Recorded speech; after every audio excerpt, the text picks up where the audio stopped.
Assalamu alaikum. Welcome to Debate IA program with your host Tariq Khan. As you know, Russia and United States of America have very various interests and priorities in the Middle East and the North African region. As a great power, both countries, United States of America and Russia, have very close insights to every issue of the globe. Recently, Joe Biden and Putin summit was held in Geneva, and we will try to explore and analyze the summary or the conclusion of the summit, as well as the China's, Russia's, and United States of America's interest and priorities in the region, in the MENA region. So let me bring our guest in the program, Mr. Ivan Bocharov. You are a researcher at Russian International Affairs Council. Ivan, thank you so much for your time, and you are most welcome in the program. Hello, Tariq. Thank you. I would like to thank you for the invitation to participate in your program. Ivan, how, as you know, on June 16, 2021, Joe Biden and Putin summit took place in Geneva. How do you assess the outcome of the summit in the focus of United States of America and Russia's policy towards Middle East and North Africa region? Yes, US and Russia interests in the Middle East and North Africa is very important topic. Well, the problems of the Middle East and North Africa were on the agenda of the summit, and Biden and Putin discussed this topic. In a briefing following the negotiations, the Russian president didn't touch on the MENA region's issues. He only mentioned that he and Biden discussed regional conflicts, and that's all. In this regard, the press conference of the American president turned out to be much informative. Putin and Biden discussed the issues of bringing some stability and economic security and physical security to the people of Syria and Libya, as well as the topic of Iran. Judging by the remarks of the head of the US, he and Putin discussed in detail the need to preserve and reopen the humanitarian corridors in Syria for the supply of food and some other humanitarian aid. In addition to the summit, I would also remember the interview that Vladimir Putin gave to the American television channel NBC.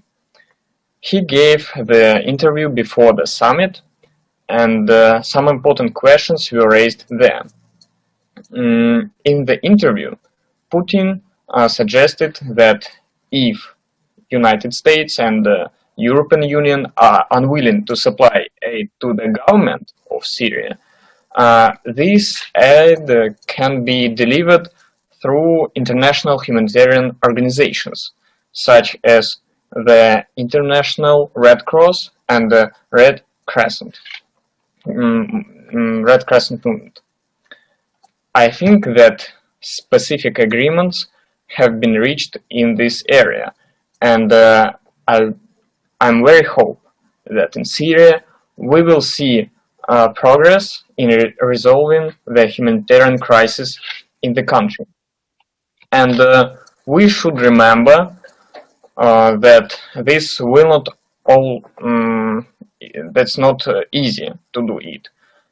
Some territories are not controlled by the government forces of Syria. In some areas there are pro-Turkish forces, somewhere there are militants. All these are very complex issues Russia is trying to resolve, as I see, and the United States can play a constructive role by participating in a humanitarian mission in Syria. Answering journalists' questions after the negotiations in Geneva, Biden said that in a conversation with the Russian delegation, he claimed that Syrian President Bashar Assad violated international norms by using chemical weapons. And this shows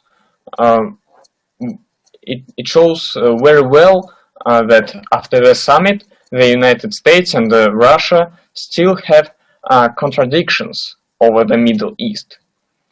I would even call it diametrically opposite positions. The official Russian position suggests that government forces led by Assad didn't make the attacks, the chemical attacks. According to the Russian Foreign Ministry, some terrorist groups made the attacks, and often fake chemical attacks were made. Biden's words prove that this issue is still a matter of concern to the American side, and Washington and Moscow reject each other's positions. In the remarks of Biden, he mentioned that Russia will help on Iran. The American president stressed that he agreed with Putin to work together to prevent Iran from acquiring nuclear weapons. Obviously, this is an issue of the American agenda, since Russia is not worried about the Iranian threat. If there were negotiations about this, and Russia agreed to assist in this issue, I think Moscow's actions will be of the same character as usual. I think Russia can continue to work in the direction of the joint comprehensive plan of action. In an interview with Putin for NBC, the Russian president was just talking about the joint comprehensive plan of action and about the fact that Russia will continue to support it. I think Biden may be interested in resuming the full-fledged work of the joint comprehensive plan of action. On the one hand, this is a decrease of the tense situation in a dangerous region. On the other hand, it's a fight against the heritage of Donald Trump. I think we can see changes in this direction, and the initiative will come from the United States. Summing up, I would like to say that, of course, the meeting in Geneva was productive and constructive. It's good that leaders of the two powers spoke directly and discussed strategic security issues. In the Middle East, global changes will not occur, and current trends will continue. The United States will continue to view Assad as a bad dictator, and Russia will continue to support him. However, there are certain mutual interests regarding the opening of humanitarian corridors and the solution of Iranian issue. I think there may be some progress.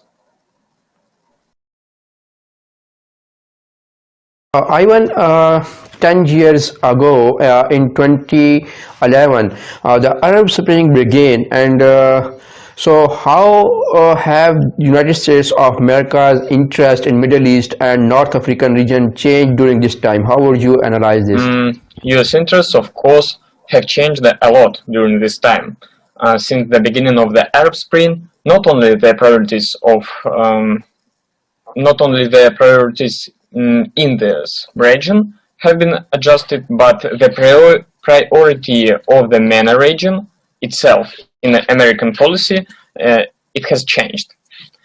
In 2011, the administration of President Barack Obama was involved in main processes that took place in the Middle East and North Africa. In particular, the United States pushed the protests against President Hosni Mubarak in Egypt. In fact, Americans supported the demonstrations against Mubarak. This included, for example, demands to respect human rights and not block social networks. This active participation, of course, pales in comparison with what Washington did in Libya. The United States, together with its allies on the NATO, staged an intervention in Libya and destroyed part of the country's infrastructure. We can also remember Syria. The United States actively investigated the use of chemical weapons in Ghouta in 2013. And there were other cases involving chemical weapons and crimes against people. And by the way, we heard the echoes of all these problems in Biden's remarks following the Geneva summit.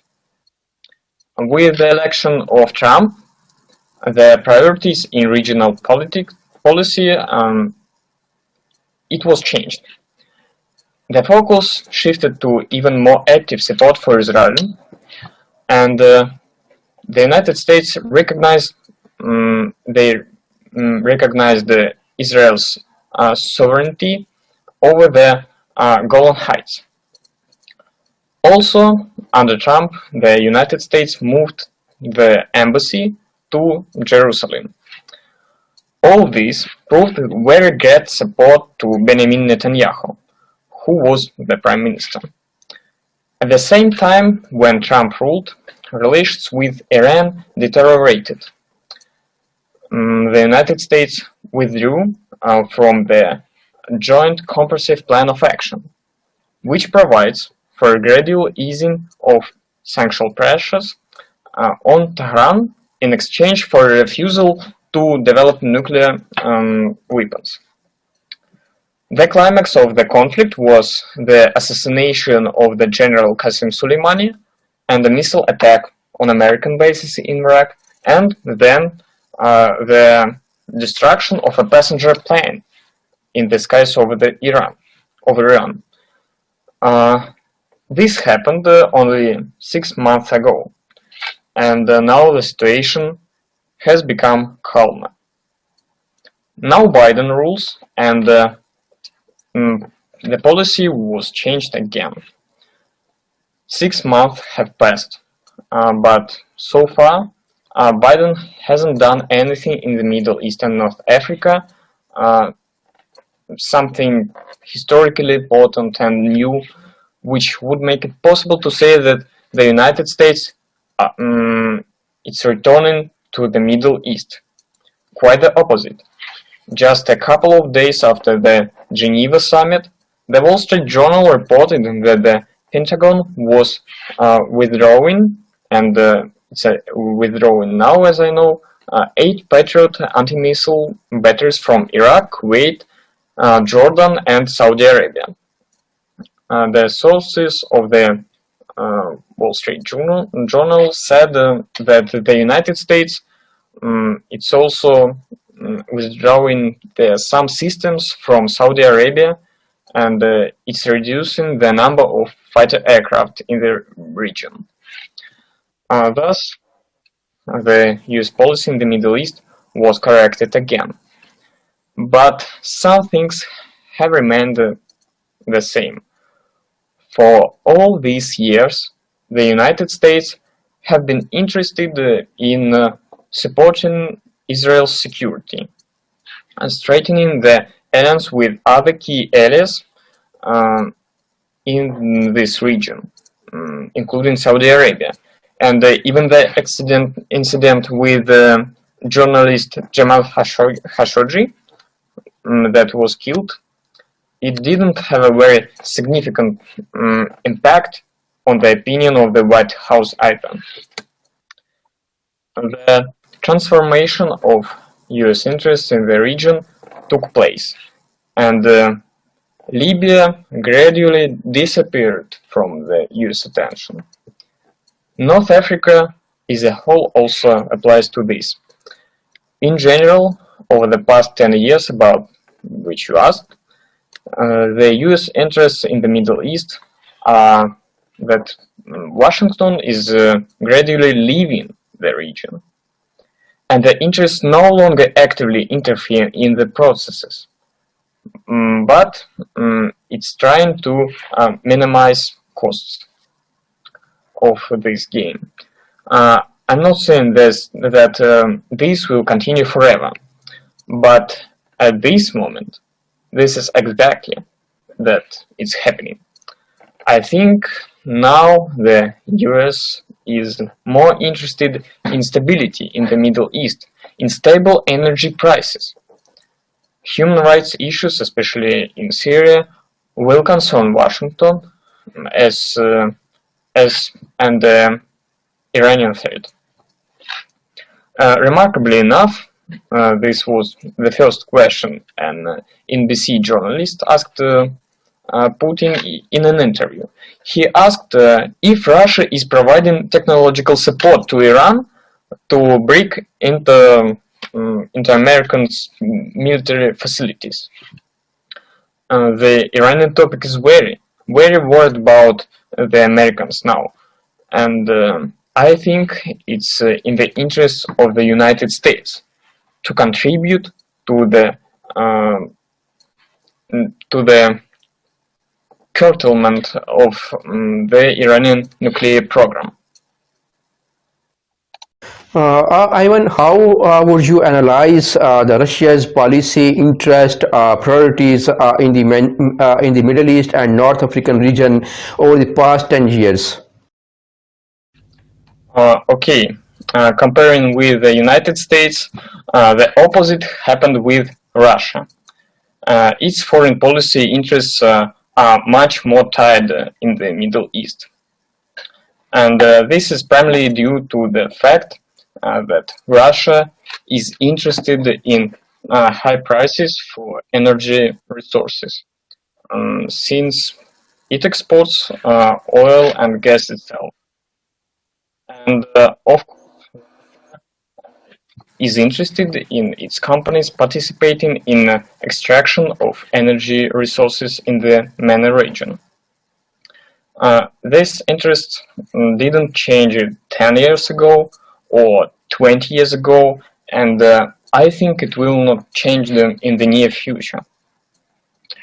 Russia is actively developing economic relations, including with Saudi Arabia, including Egypt. Russia is building nuclear power plants in Egypt and Turkey. Russian companies are interested in participating in the reconstruction of Syria and Libya, destroyed by wars. It seems to me that in Libya the interests of Russia and the United States are more in contact than, for example, in Syria. Both the White House and the Kremlin are interested in stabilizing the situation and resolving the conflict as soon as possible.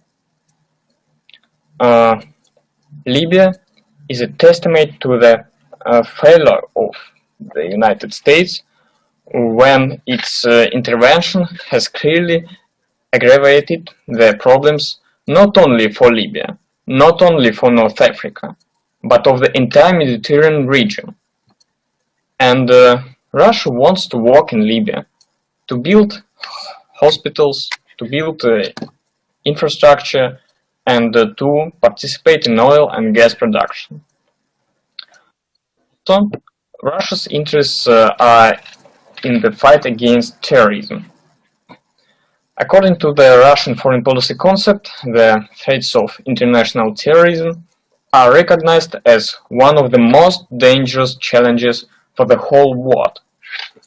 The document separately notes that the activities of extremist and terrorist groups are especially noticeable, most active in the Middle East and North Africa. The foreign policy concept states that the fight against the terrorist threat should be made on the basis of international cooperation. It also emphasizes the importance of preventing terrorism and countering the spread of ideas of an extremist nature. It's in Russian interests in the region, of course, to fight terrorism. Over the past few years, the Russian Federation has conducted joint anti-terrorist exercises with Egypt, which also speaks volumes. In 2011, when many countries in the Middle East and North Africa faced the Arab Spring, as you mentioned, Russia was losing ground.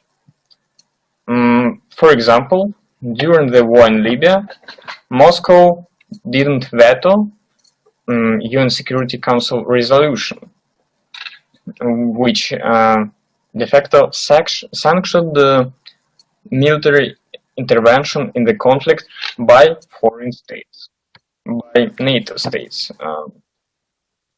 This decision hurt the image of the Russian Federation. With the beginning of the military operation in Syria in 2015, Russia began to gradually regain its status as a global power, playing an important role in key political processes in the Middle East. It's difficult to imagine the solution of most of the key issues in the Middle East without the participation of Moscow. Now the main players in the Middle East and North Africa respect Moscow and together with it resolve issues on Syria, for example, with a framework of bilateral and multilateral formats. The important role of Russia is in influencing the situation in Libya. It's also recognized. The Middle East has been and continues to be a promising market for the export of Russian arms, and important region in terms of trade and industrial cooperation, and therefore is in the focus of attention of the Russian Federation. I should note that Russian foreign policy in the Middle East is particularly effective. By supporting the president of Syria, Bashar Assad, the Russian Federation has significantly strengthened its position in the region. Moscow adhered to an unshakable and principled point of view on resolving the Syrian issue, and it earned respect not only from partners but also from opponents. I also should to say that Russia managed to cooperate with all parties in the Middle East conflicts, and for example with Israel and Palestine, with Saudi Arabia and Iran, with Egypt and Turkey. Thus, the Russian Federation has the opportunity to constructively interact with key regional players, initiate the settlement of military conflicts, and even supply weapons to countries that are at war with each other. Ivan, China is playing a very important role over the globe. So how will the strengthening position of China in the Middle East and North African region will affect the policy of United States of America and Russia?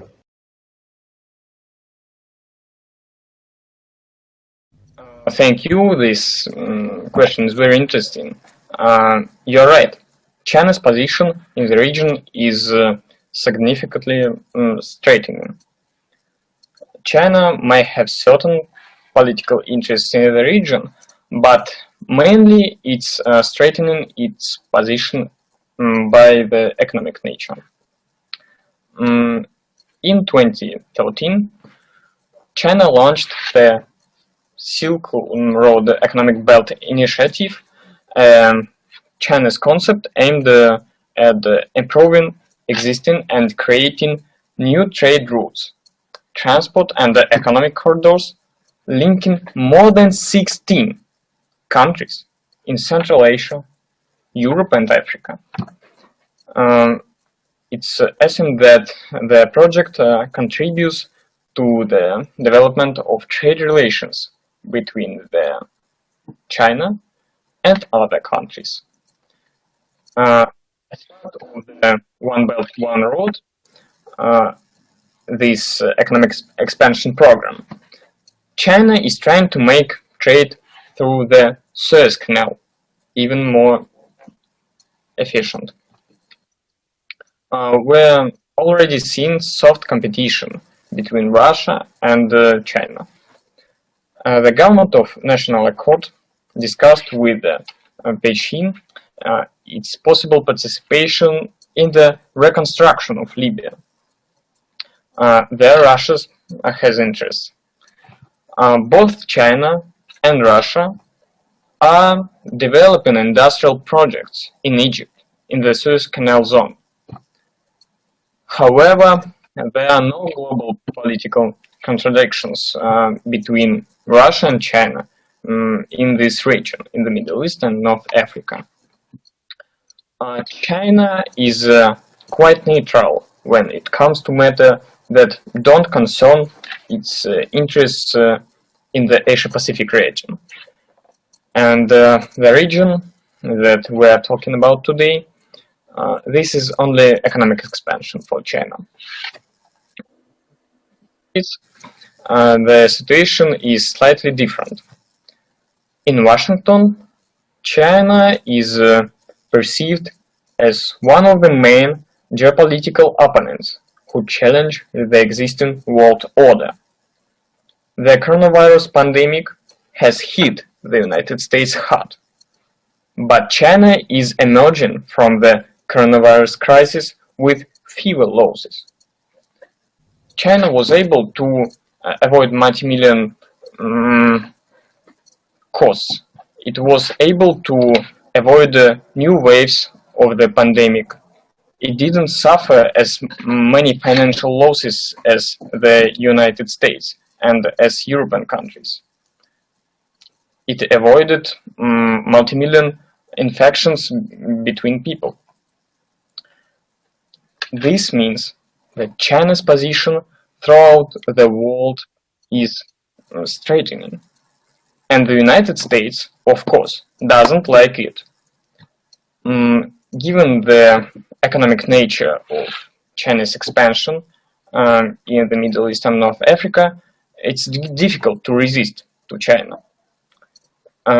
In this case, we can talk about that possible United States will try to make a sanction pressure around Syria, around Iran, and even Libya, where, by the way, China's policy has yet to play a key role in changing US and Russia's policy, although Washington, of course, fears are growing. Ivan, thank you so much for your valuable, precious analysis on the topic of US, Russia, as well as China's policy, interest, and priorities in the Middle East as well as North African region. Thank you so much again for joining the VTI program.